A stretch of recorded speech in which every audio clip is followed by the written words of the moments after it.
So what problems do we see with the Roman army? Well, it's twofold. Number one, Romans don't want to be soldiers anymore. In fact, those that are most qualified, they're not as interested.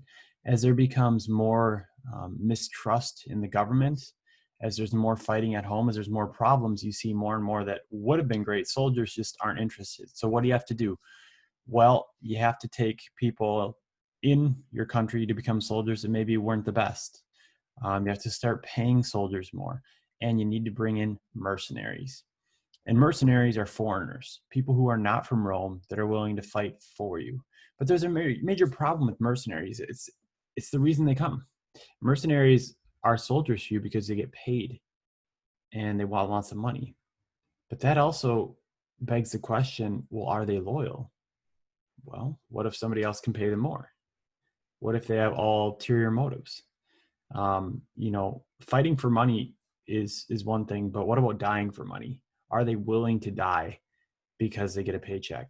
And people are less willing to die for a paycheck than they are for protecting their country. What matters? And the other problem is this: mercenaries came from the north, but they were also protecting the northern border. So as you can imagine, these soldiers right here are protecting against tribes they came from. So imagine Canada and America. Okay, so you're an American and you go to fight for Canada because they're going to pay you a lot of money. Well, what if your family and other families from America are trying to invade into Canada? Are you going to fight and kill your family for money because you signed a deal with Canada? Or are you going to let them through? And so this becomes a dilemma, and some mercenaries just don't do their job very well. The other problem is we have a fair number of people as military commanders who are interested in becoming emperor, as having power in the military soon became the chance to become an emperor. And these soldiers, while they are maybe loyal to Rome, they're really loyal to their commanders because their commanders are feeding them, they're paying them, they're letting them loot cities and things like that. So all of a sudden, you might have a military commander that goes from protecting the empire to trying to take it over.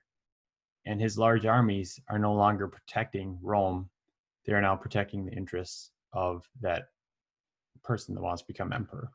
And so between mercenaries and the lack of loyalty with military leadership, this becomes a major problem, and it prevents Rome from, having protection.